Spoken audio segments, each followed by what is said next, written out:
Good morning.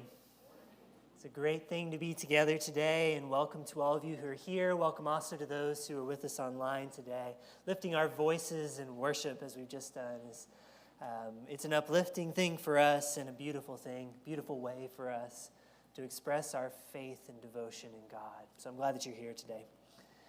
We're going to be back in the book of Joshua this morning, if you'd like to get a Bible and turn there. In the TV show Friday Night Lights, there's a coach called Coach Taylor, and he has this thing that he would often say to his team as they were just about getting ready to take the field. It's this little threefold statement that he would make, kind of like a motto or mantra for the team. And if you've ever seen the show, you might be able to say it right here along with me too. What would he say to his team? He would say, "Clear eyes, full hearts, can't lose." That's what he would say as they were getting ready to get onto the field. Clear eyes, full hearts, can't lose. And sometimes they would be going out onto the field as like heavy favorites to win, like state championship favorites. Other times they'd be going out onto the field and be like underdogs who nobody was giving a chance to win. But no matter who the opponent might be or what odds were stacked up against them, for Coach Taylor, the message remained the same. It was always those same three things that he would say as his final reminder before they stepped out onto the field. And it was a reminder about motivations. Notice that there's very little strategy in those three things.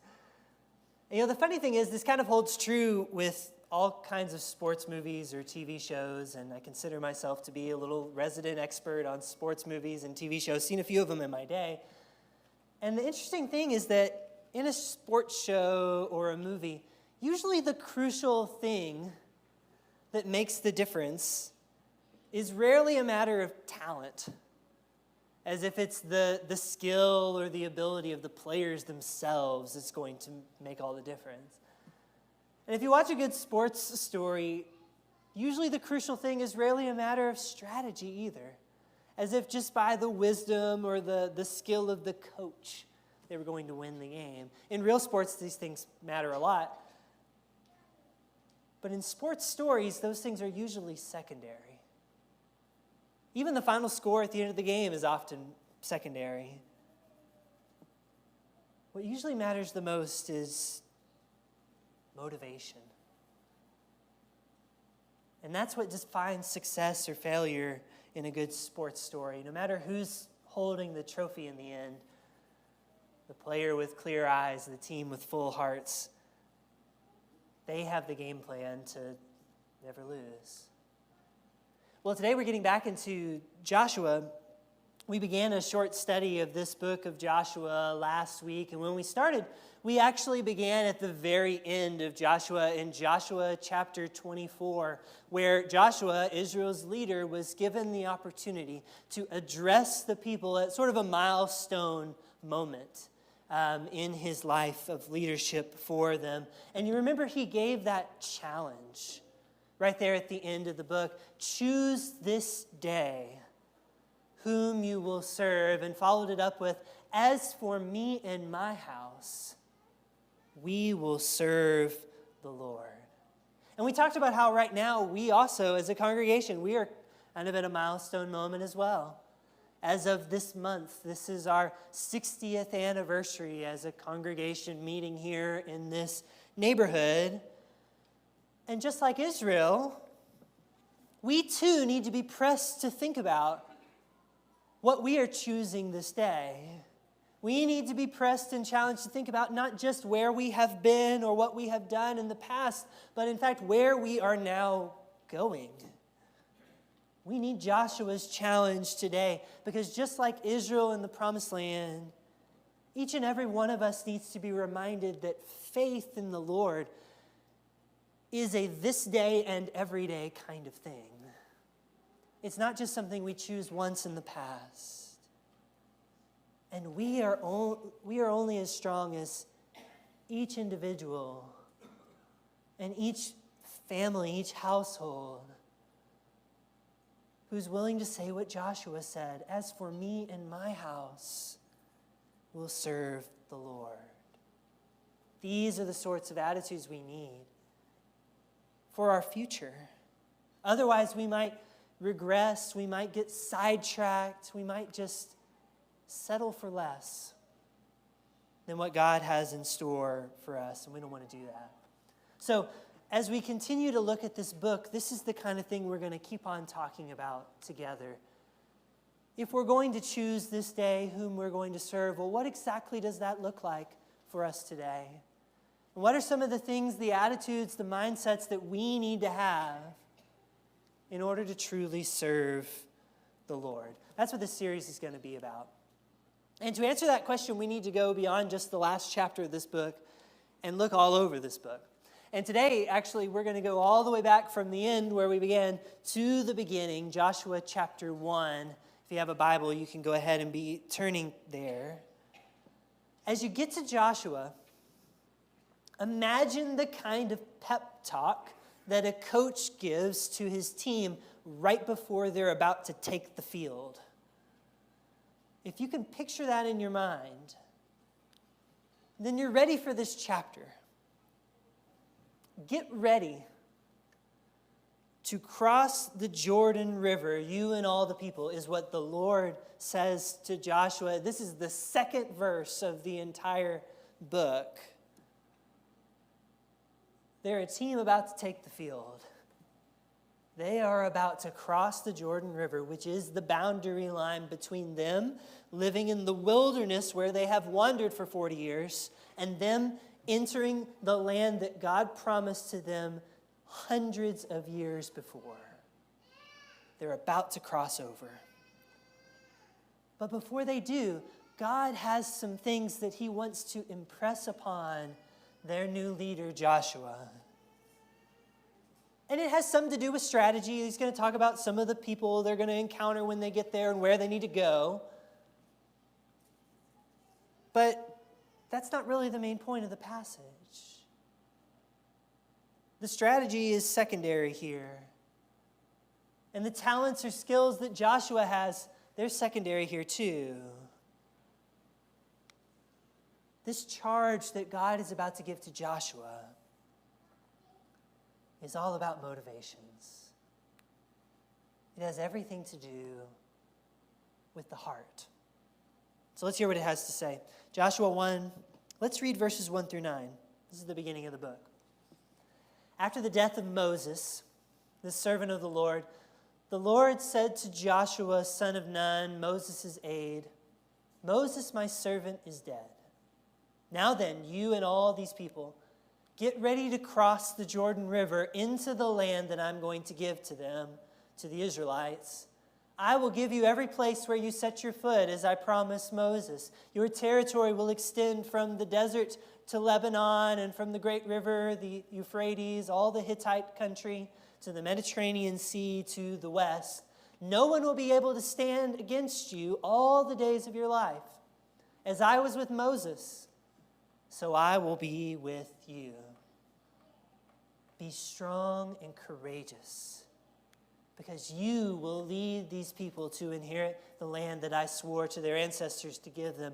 Be strong and very courageous. Just invented a word there. Be careful to obey all the law that my servant Moses gave to you. Do not turn from it to the right or to the left, that you may be successful wherever you go. Keep this book of law always on your lips. Meditate on it day and night, so that you may be careful to do everything written in it. Then you will be prosperous and successful. Have I not commanded you? Be strong and courageous. Do not be afraid. Do not be discouraged. For the Lord your God will be with you wherever you go. So this is the Lord's big message to Joshua before they cross the river and take the field and enter into the promised land to do all these things that God is calling them to do. And if Coach Taylor had those three things that he wanted to tell his team before they took the field, clear eyes, full hearts, can't lose. What the Lord is saying to Joshua here is three things also. They go like this. Be courageous. Be careful. I am with you. Be courageous. Be careful. I am with you. Like when we really get down to the heart of the passage, like verses 5 through 9, aren't these the things that we find in these verses? Be strong and courageous is what verse 6 said, because you will lead the people to inherit the land I swore to their ancestors to give them. Be strong and very courageous, verse 7. And have I not told you? Be strong and very courageous. 3 times he says it here in just these 4 verses. Do not be afraid. Do not be discouraged. Why? Because the Lord your God will be with you. I am with you wherever you go. And if you look back at verse 5, he says the very same thing. Just as I was with Moses, so I will be with you. So there's 2 of our 3 right there. Be courageous, and I am with you. The third one is here as well. And this is the one that might seem like it doesn't fit with the rest, because in our minds, if we think about people behaving courageously, and in our minds, if we think about people behaving carefully, those 2 might bring to mind 2 very different pictures for us. Be courageous is like what your commanding officer tells you to do. Be careful is like what your mom tells you to do. They seem like very different instructions, kind of like an odd fit with one another. And yet every bit as present as this call to be courageous is here also this call to caution. Be strong and very courageous. Be careful in this particular way. Be careful to obey all the law my servant Moses gave to you. And this next part doesn't really use the word careful, but isn't that what it's about? Don't turn from it to the right or to the left, that you may be successful wherever you go. And this next part, the same way. Keep the book of the law always on your lips. Meditate on it day and night. And then here's that word again, so that you may be careful to do everything written in it. Then you'll be prosperous and successful. Have I not commanded you? Be strong and courageous. Don't be afraid. Don't be discouraged. For the Lord your God will be with you wherever you go. So really, it's these 3 things that stand out in this message that God gives to Joshua. And we're going to spend all of next week, which is also our mission giving day, talking about the third of those 3 things and talking about the mission that God gives us, this I will be with you part of the message. We're going to spend all of our time next week talking about that part. But today I want to dwell on these other 2 that kind of seem like they're opposites, but in fact go hand in hand. What God tells Joshua is not one or the other. Be careful and be courageous is the message as he takes the field. And if we are going to have a bright future serving God in our years to come, we cannot afford to do one or the other either. If we are going to choose this day to serve the Lord, we need to choose to be both. We need to choose to be both courageous and careful in the way that we answer the Lord's call on our lives. Just being one or the other won't do. So why both? Why do we need to be both courageous and careful? Well, for starters, these 2 things may not be so opposite as they first seem. In fact, in a relationship with the Lord, both of these things might actually be said to come from the very same place. They come from trust.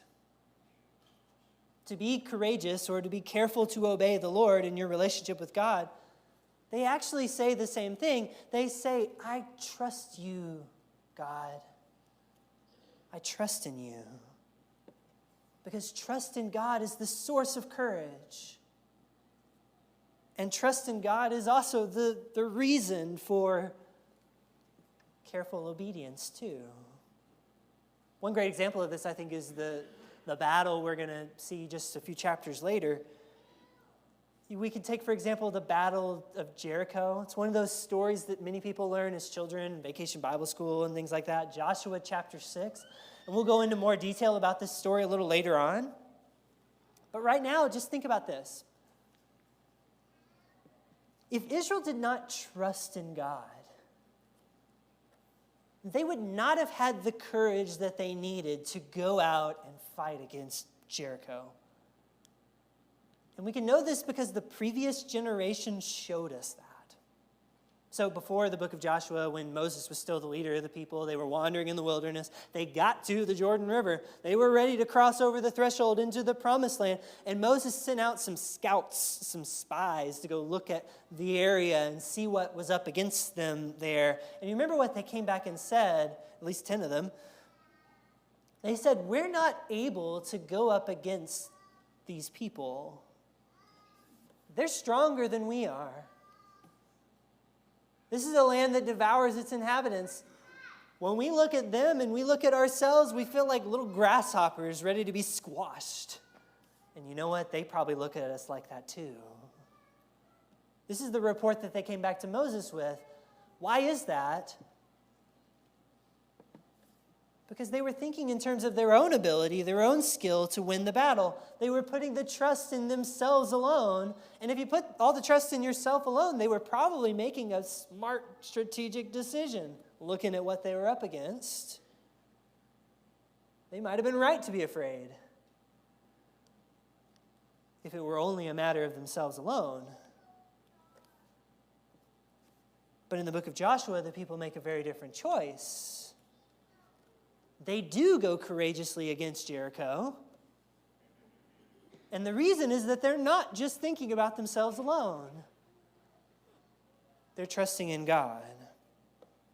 Their courage is a testament to their trust. When they choose to be courageous, what they're saying is, I trust you, God. We may be like grasshoppers to them, but they are like grasshoppers to you. The fact that they go is a testament to where courage comes from. It comes from their trust in God. We see that at the Battle of Jericho. But then, if you think about the Battle of Jericho and the way they went about their battle, now we might start to see why being careful to obey all that God has said, comes from the very same source. So just think about the way that the people are told to fight Jericho. You might have learned this in a song as a kid. Remember the battle plan? Like day 1, they were sent to march around the city and blow their little trumpets. And day 2, they were sent to march around the city and blow their little trumpets. And day 3, they were sent to march around the city and blow their little trumpets. And day 4 and day 5 and day 6. Can we all admit that this is at very least an odd strategy to go about winning a battle? At very least, it's odd. At most, it's kind of reckless and dangerous, if you ask me. God tells Israel not to raise a sword, don't raise a bow, don't raise a spear. Just go around in broad daylight in a predictable way, parade yourself in front of the enemy. I wonder if Joshua or any of the other military minds, if they had been alone to come up with their plan for how to attack Jericho, which one of them would have suggested this as the approach? I don't know that anyone would have. But the fact is, they're not deciding this on their own. And because they choose to do it this way instead of the many other ways that they might have thought would have been better, that comes from a place of trust in their hearts. It says, I trust in you, God. And every bit as much as being courageous showed their trust, so also when they carefully follow what God told them to do, well, that comes from the very same place. And at Jericho, Israel needed both in order to succeed. They needed more than just one or the other. They needed to be courageous and to be careful to obey. And so do we. And yet it is quite possible to be lacking in each of these qualities. Another thing that's possible is that you could be rich in one and be lacking in another. To be courageous but not be very careful.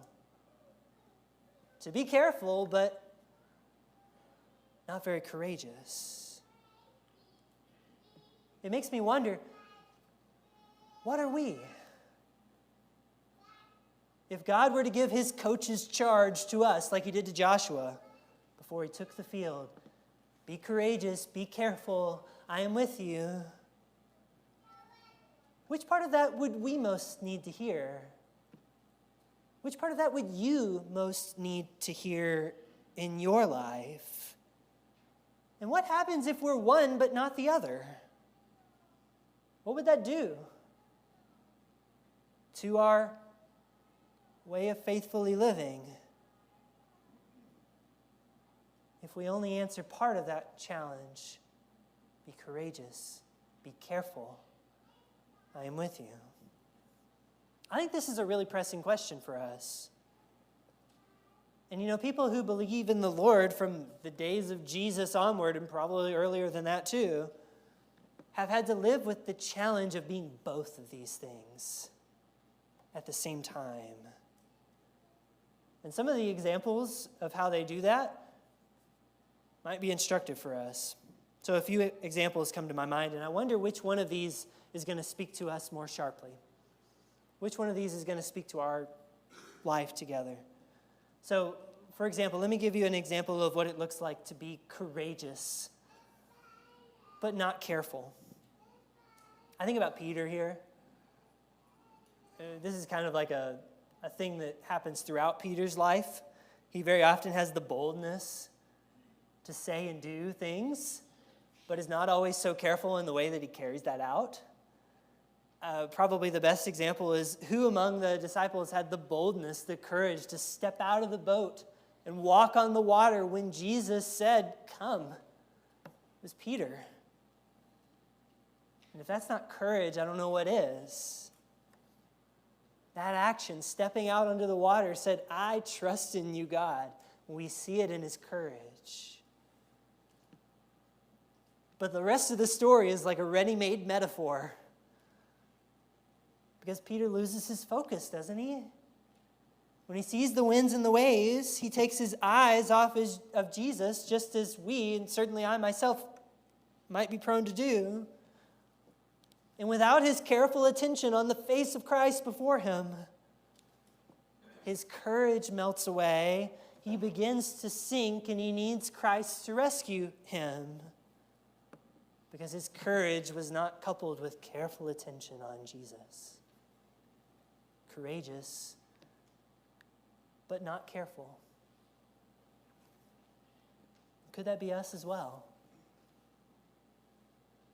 Maybe it's the other side of things that speaks to us. Are we prone to be careful, but not courageous?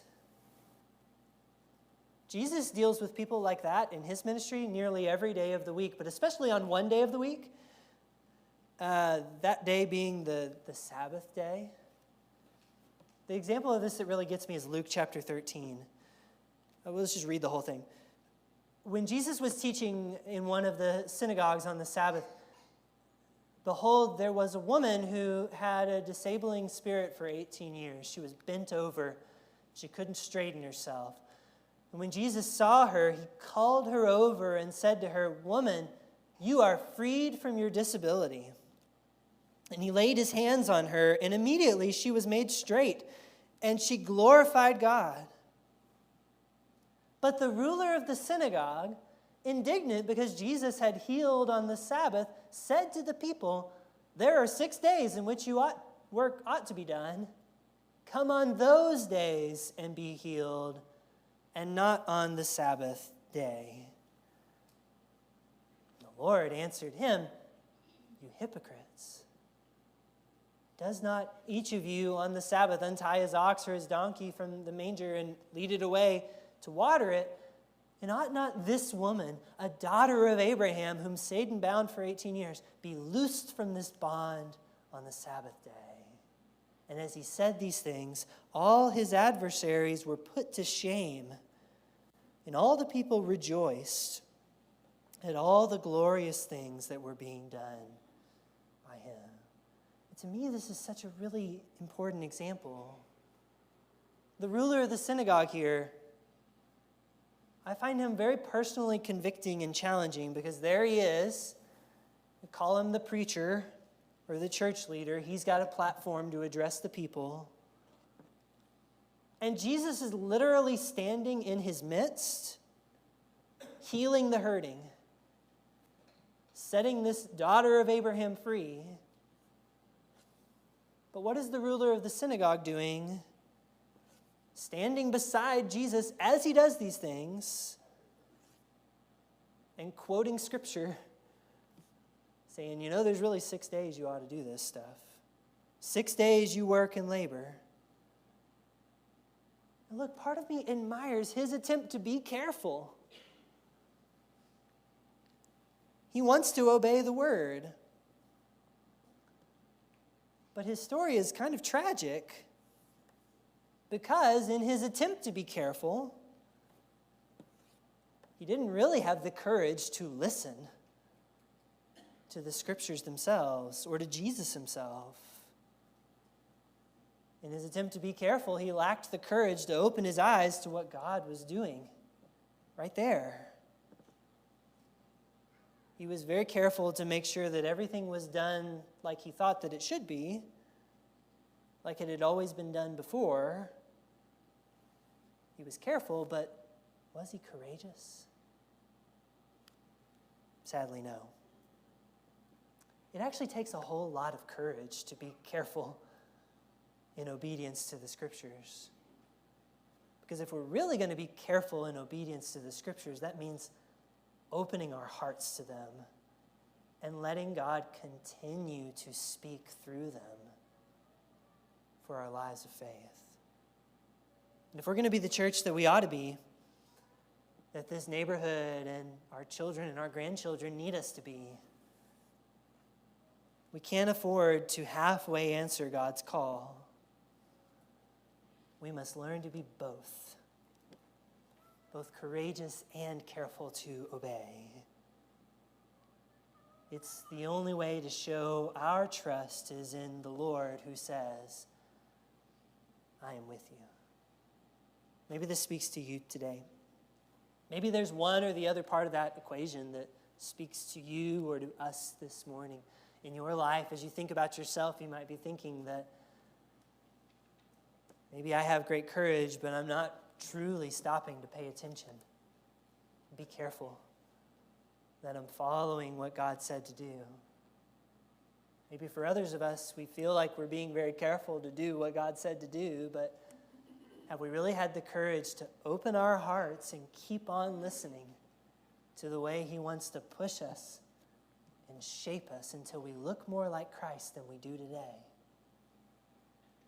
Maybe for somebody, you need this reminder that in our careful obedience to God, there is freedom. There's life and hope. When we respond to the gospel, that is, in my mind, an act of both courage and careful obedience. It takes courage to step forward and say, I need God's grace in my life because I'm a sinner, and I need him to wash me clean. It also takes trust to submit yourself to something that might to the world seem strange, and buried in water and raised up again, as though God wanted us to do this. It takes both courage and careful obedience to to answer the gospel's call. Maybe that's what you're ready to show today. We offer an invitation each week.